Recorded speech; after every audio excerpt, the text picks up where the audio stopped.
طيب رجعنا لحضراتكم مرة تانية ولسه مكملين في حوارنا الممتع وهذه الرحلة الذهبية لتريزيجيه مع منتخب مصر. بنقع مع السنغال تاني في تصفيات كأس العالم وماتش هنصعد وما بنصعدش برضه. ايه حكاية السنغال كانت في السنة دي؟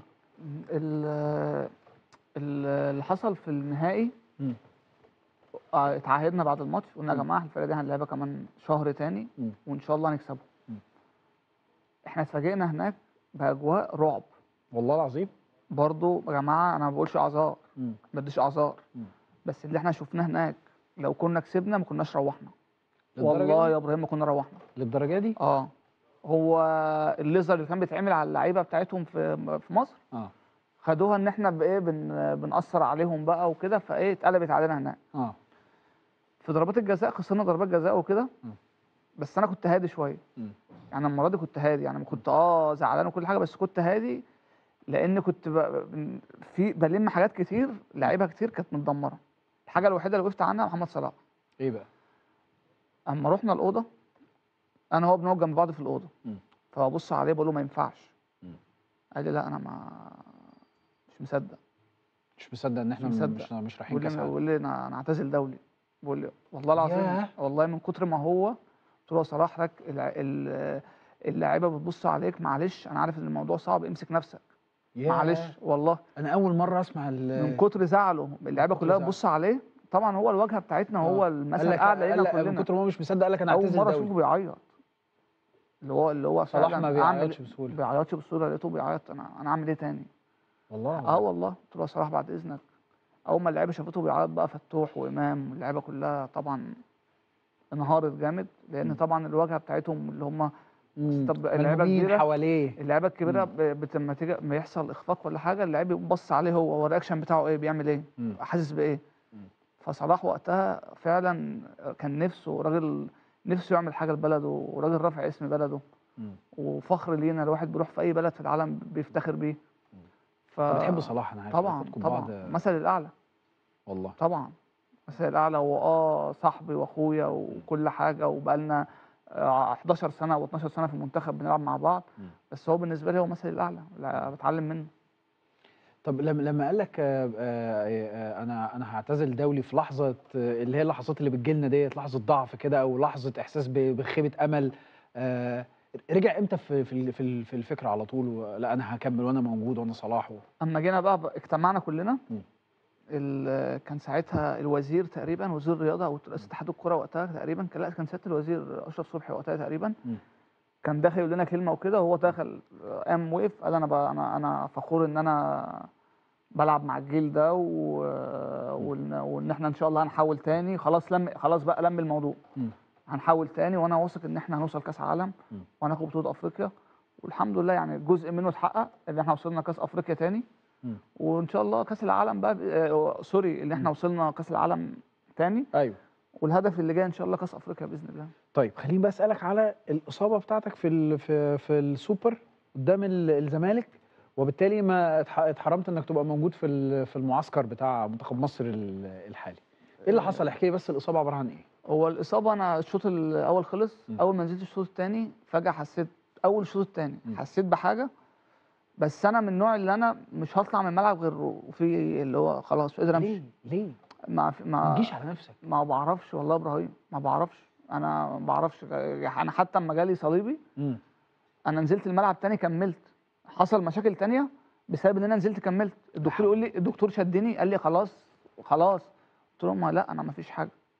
ونزلت جبت لنفسي مشكله ثانيه. لا حول ولا قوه الا بالله. فانا اول الشوط حسيت بيها وكده، قلت إيه، لا. خلفيه ولا؟ كانت خلفيه. الاول بتبقى شكه كده في الخلفيه. شكه كده. فانا قلت لا لا، ده انا هسخن وتروح، مفيش حاجه يا عم، انت تقعد توهم نفسك ان عندك حاجه، مفيش حاجه. خلاص ده نهائي. دوس على نفسك. فضلت ادوس لحد ما شوطه كانت وحشه جدا. راحت ماسكه. وانا بشوط مسكت مني، قامت الكره متعامله مني، قامت قلبه مني، بعدت خالص. ساعتها قمت قايل محمود كده خلاص هتاثر على الفرقه. خلاص قمت قايل للكوتش خلاص نزل حد يكمل اللي جبنا البطوله.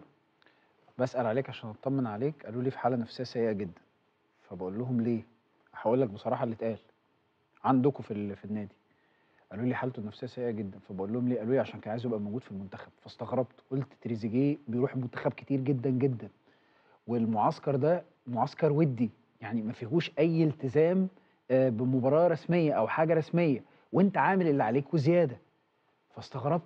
والله يا ابراهيم، انا زي ما بقول لك المنتخب بالنسبه لي حتى والماتشات ما وديه. حتى ماتشات وديه حلم، حلم اي لعيب كوره مصري بسيط، زي طالع من الشارع، زي اللعيبه كتير طالع من الشارع، حلمه يلعب في منتخب مصر.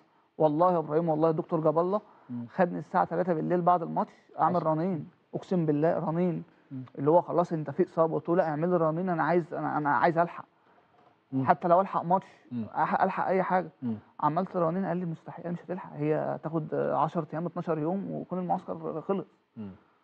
قلت له خلاص، انا كان نفسي ادوس واعمل اي حاجه، بس خلاص يعني، بس هي بقى الحمد لله ان هي بسيطه، يعني الحمد لله ان انا طلبت التغيير قبل ما يحصل يا كارثه. اخي كان هيجرى ايه لو كان من الشكه الاولانيه قلت يا جماعه يلا غيرونا؟ ما كانش كتير الموضوع برضو كان هياخد منك اسبوع على الاقل بالظبط. مثلا. ما هي الحمد لله، هي مم. الحمد لله مش كبيره، هي 10 ايام 12 يوم وخلاص خلصت. مم. بس انا مش هطلع من الملعب يا ابراهيم غير وانا في كارثه، اللي هو خلاص. المنتخب مع الكابتن حسام حسن، يعني فترة أنت عشتها مع كوبر كانت فترة كويسة جدا جدا، فترة عشتها مع كيروش كانت فترة كويسة. كيروش واجيري وكابتن حسام البدري وكابتن ايهاب جلال الله يرحمه، وكيروش، مش عايز انسى حد، وفيتوريا. وريو فيتوريا، فيتوريا. برضه كلهم الواحد مين فيهم تحس إنه ما كانش محظوظ؟ ما كانش محظوظ، هو كلهم يعني كان هو كويس، كان كمدرب كويس، بس ما كانش محظوظ، ما كانش عنده حظ. والله ابراهيم هم كلهم، كل واحد خد فترته وقضى فيها الواجب وكده، بس كان يعني النهائيين، يعني أنا بالنسبه لي النهائيين، خساره النهائيين هي نهائيين كان كوبر وكيروش. ومعانا دلوقتي طبعا كابتن حسام حسن. انا هنيجي بقى كلام على كابتن حسام. كابتن حسام حسن كابتن كبير وراجل بيشتغل وبيتعب ونفسه يعمل حاجه لبلده، يعني هو روحه ونفس الروح اللي عندك دي، والله الروح القتاليه ديت، هي بالظبط. كابتن حسام حسن، هي الروح القتاليه، كابتن حسام والكابتن ابراهيم. بيحب بلده جدا، كابتن حسام وكابتن ابراهيم بيموتوا في حاجه اسمها مصر ونفسهم يعملوا احسن حاجه، وبيشتغلوا وبيسعوا. ممكن ما يبقاش فيه توفيق، بس يا ابراهيم، الحاجه اللي انت واثق منها، اللي الناس دي هتموت نفسها لاخر نفس ان هي تعمل حاجه ببلدها. شفت ازاي او عشت ازاي اللحظات بتاعه المباريات بتاعه منتخب مصر، حتى الصعود الى كاس العالم وانت واحد من نجوم المنتخب عبر التاريخ القريب بتاعنا دلوقتي. ده المره دي بقى مع كابتن المره دي حسام حسن بقى. خلينا نتكلم على الجزئيه ديت. احنا الحمد لله رايحين كاس عالم، بس الناس من كتر ما الموضوع كان جاي بالتدريج، فالناس ما حسيتش نفس الفرحه بتاعت الكونغو. ماتش الكونغو انفجار، تعادل، ضربه جزاء بتيجي في اللحظه الاخيره انت اللي متسبب فيها، بياخدها محمد صلاح برضو. احداث طبعا فيها دراما والله. شوف احنا الحكايه بنحكيها في 10 ثواني، بس موضوع كبير كبير. الناس في المدرجات خلاص، اللي بيعيط واللي خلاص الحلم راح. انت رايح لغانا، شكرا. وبعدين رخم عليك، رايح غانا كسباك 6 هناك. كسباك 6. بس احنا في التصفيات دي احنا كنا كسبانينها عندنا. كنت عامل ضربه جزاء برضو. ايوه يعني انت اللي كنت عامل ضربه جزاء. اول ماتش كان اول 40 دقيقه احنا ما شفناش الجون. صح. اول 40 دقيقه اقسم بالله الجمهور قاعد في الملعب ساكت، يا جدعان شجعوا، احنا ما مسكناش الكوره. لحد ما الحمد لله الواحد ربنا وفقه وعمل ضربه جزاء، الدنيا فتحت. ايوه صح. حتى بعد الماتش الصراحه قلت له يا عم اهوت الناس ادوك 6، اديتك ضربه جزاء، حط يا عم. جينا صعبه برضه. جدا صعبه برضه جدا. جينا ماتش الكونغو ده فجاه جون. الحسابات الناس كلها جايه تحتفل. ايوه. واستديوهات والشارع والناس ماشيه، خلاص بقى صعدنا كاس عالم يا جماعه. لسه الكلوب بدغدغ الفرح على الناس اللي موجوده فيه. وكل التصفيات بلعب اساسي، الماتش ده ميعادنا احتياطي. ايوه. لو في ايه يا جدعان، يعني التورته خلاص اتعملت. أيوة. وانا خلاص الماتش ده الجمهور جاي بقى وواحد مبسوط، جيب له جونين ونصعد. فجاه تقعد احتياطي، فجاه تنزل الماتش 1-1، فجاه الدقيقه 92 مش عارف الدقيقه كام، ضربه جزاء. فربنا يوفق الحمد لله. المره دي بقى خلي بالك التصفيات والله ما سهله. المره دي والله ما سهله، ما عادش في فرق سهله. فرق في القريب مش زي اللي انت بتتكلم فيهم يعني. انا بقول لك انا بنزل العب اي فرقه اكنها ريال مدريد، انا ماليش دعوه بلعب مين، انا ما ببصش في الفرقه، انا انزل العب ريال مدريد يا باشا، هتنزل تموت نفسك. صح، برافو عليك، تكسب الماتش وتمشي. برافو عليك. بس انت عارف كمان هي في نقطه، انا مش حاسس ان انا في حوار، انا اقسم بالله مش حاسس ان انا معاك بتكلم في حوار، وانا والله احنا ابراهيم قاعدين بنتكلم مع بالظبط بعض، اللي هو احنا بالظبط قاعدين بره في قهوه فعلا بجد. عارف هي الفكره في ايه؟ الفكره انه احنا دايما الفرق الصغيره دي هي اللي كانت بتكسبنا، هي اللي بتقوم عامله علينا عشان احنا نخش مستهونين بيها افريقيا الوسطى ما تخلكش تصعد، مش عارف بالظبط. مين يقوم خرجك. وكمان انا مش ذنبي انه التصفيات جابت لي فرق في المتناول، انا عملت اللي عليا كلعيبه وكجهاز فني فكسبتهم، انتوا عايزين مني ايه يا جماعه؟ بالظبط. انت عايز تبقى في كاس العالم، وعايز تبقى ما انا عملت لك انت عايزه. اسمك يترفع في علم بلدك، يترفع في كاس العالم، والنشيد بلدك يتقال في كاس العالم. افرح يعني. حاول تكبر من قيمه بلدك وقيمه الناس اللي موجوده، وحاول تساعدهم. يعني في ناس بتبقى مثلا الجهاز الفني دلوقتي موجود، يا عم ساعده يعني اديله الدعم لحد الاخر. اما يحصل اخفاق ولا حاجه يبقى خلاص، هو خلاص الراجل ابقى اتكلم زي ما انت عايز، بس دلوقتي دعم المنتخب ان هو يروح يعمل حاجه. عندنا بطوله افريقيا جايه، احنا لازم كلنا يا جماعه، كله ليه دور. انا في الملعب اوكي، انا اوكي في الملعب، انتوا لكم دور بره ثانيه، انتوا اعلام وجمهور ولاعيبه وجهاز فني، كلنا نجاحنا واحد. صح. ما تقللش من ابن بلدك خالص. احنا كلنا نجاحنا، كلنا اولاد بلد، وكلنا انت بكره تبقى مكاني، هتمنى لك الخير. انا دلوقتي موجود، تتمنى لي الخير، ربنا يكرمك في حاجه ثانيه. لازم ان كلنا يا جماعه العلاقه عامله اسم بلدك. العلاقه عامله ازاي ما بينك وبين الكابتن حسام حسن والكابتن ابراهيم؟ العلاقه عامله ازاي جوه المنتخب؟ هو كابتن حسام يعني تحس ان هو لعيب معاك، اللي هو راجل بقلبه، والصراحه بيدي دفعه وانت في الملعب فظيعه الصراحه. تحس ان هو لعيب معاك في الملعب. بتمنى له التوفيق ان شاء الله، وربنا يكرمنا باذن الله.